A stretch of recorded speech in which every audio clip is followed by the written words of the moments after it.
subscriber that has asked me to include more maps in my videos because I go to all these different places, but it's hard to know their location. And he just said that a map would be a lot better, especially if you're a person that's more visual than than auditory sort of thing. So you like to see where things are going. So I decided, yeah, I'll do that. I'll make an effort to show you maps, not only of New Zealand, Aotearoa, New Zealand, but of the world. So here they come. So first I'm going to show you a map of New Zealand. Let's just see, let's just get out. There it goes. 2 main islands and about 2 or 3 small significant islands for Aotearoa, New Zealand. So that's our little country.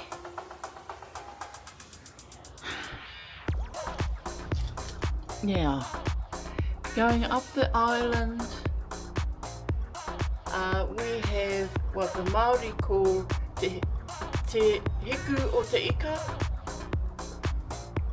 which is Northland, and the tail of the fish. And as we come down to the body is called te ika a Maui, the fish of Maui.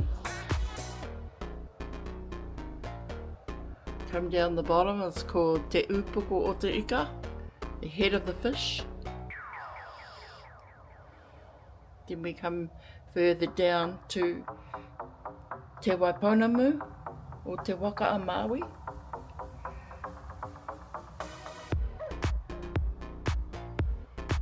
Also known as the South Island. And right down the bottom here we have Rakiura, which is Stewart Island also, and the Fobo Straits. And in between the 2 islands we have the Lokawa Straits. And another little island you can see there is Kapiti Island. And further out to sea there's another little island called Wharekauhi, or Rekohu, which is the Chatham Islands. So why do we have 2 names? Well, New Zealand, the indigenous people of New Zealand, Aotearoa, New Zealand, are the Māori. The Māori were the earliest settlers of these lands. So they're the indigenous people. They were the first inhabitants of these islands. And when you tour around, you actually see all the different names that our ancestors gave to these various different parts of Aotearoa, New Zealand. And some of the names are quite beautiful because the Māori names signify what the place was used for. Sometimes they were used as a food basket, sometimes they were a resting place, sometimes they were significant fishing places or eel catching spots, places where famous chiefs rested.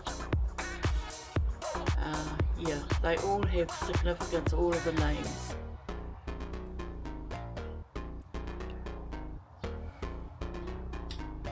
In the 1800s, these islands were then inhabited more so by the British settlers who came here after the signing of the treaty.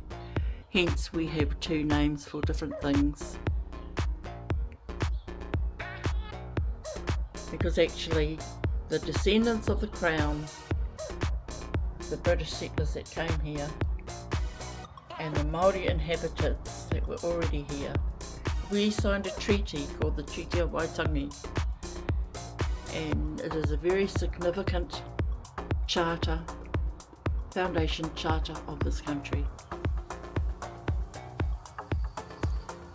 So that's a little bit of history of our beautiful little country. We're settled we're located, New Zealand's located, should I say, in the Pacific Ocean, also known as Te Moana Nui a Kiwa, the South Pacific Ocean.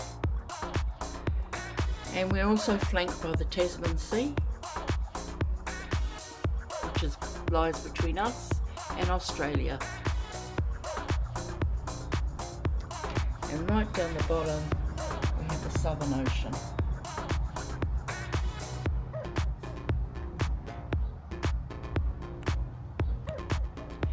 So as I travel, I'm going to try and show you where I'm travelling to and what part I'm at on my map. So until then, I'll catch you up next time. Now I just wanted to show you our country, New Zealand, Aotearoa, New Zealand, and in context with the whole world. So this is where we are at.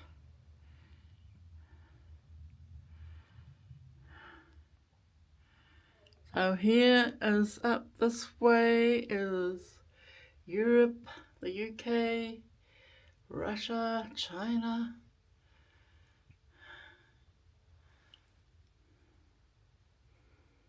Africa,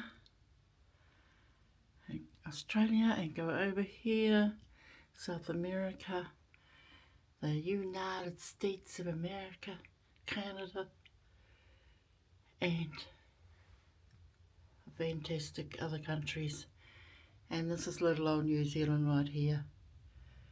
We're a very small country.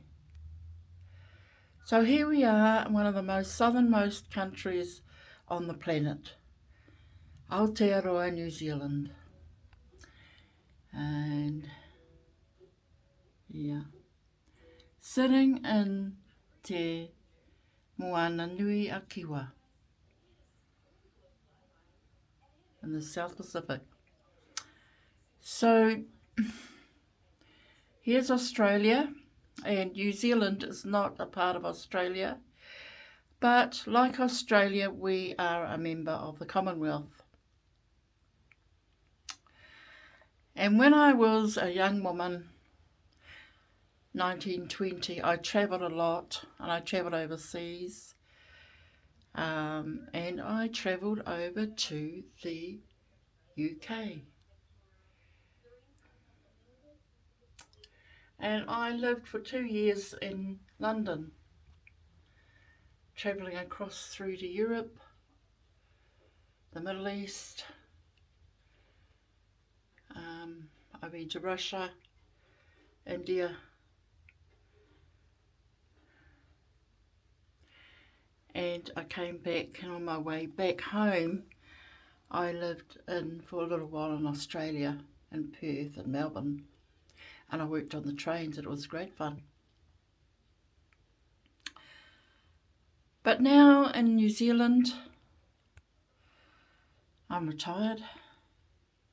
I spend most of my time just travelling around my own country. But recently I decided to go for another overseas trip. And I did.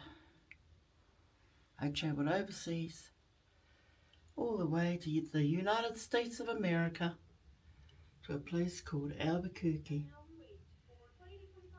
In Albuquerque, I attended the Gathering of Nations powwow, the biggest powwow on the planet, where people from Native American people from all over the Americas, Canada,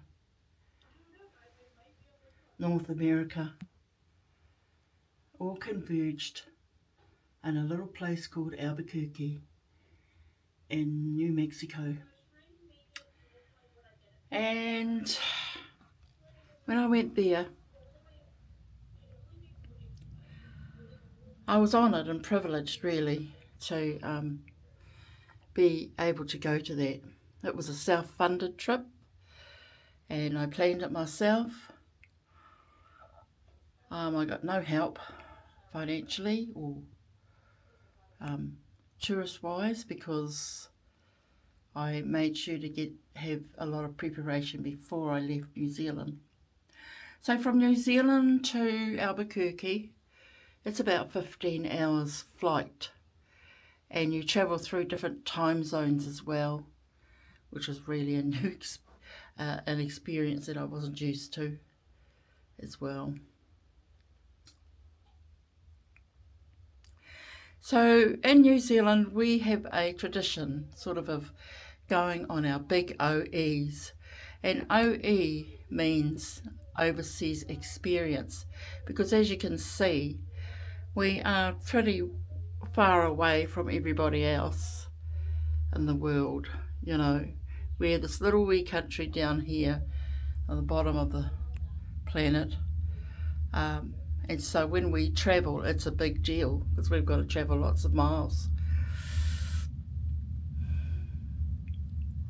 So the powwow, which is called the Gathering of Nations powwow, was held in April 2025, and I went to that, and also the Indian. I spent some time going to the IPCC, the Indian Pueblo Cultural Centre, getting to know the indigenous people of that area and of that country, as I'm indigenous myself, so their culture really interests me.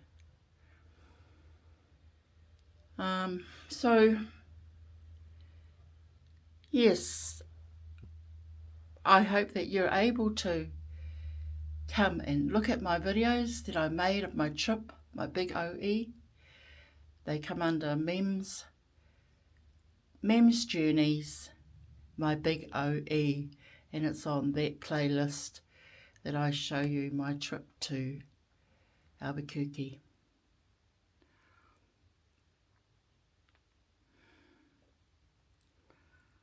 Yeah, such a big world, isn't it?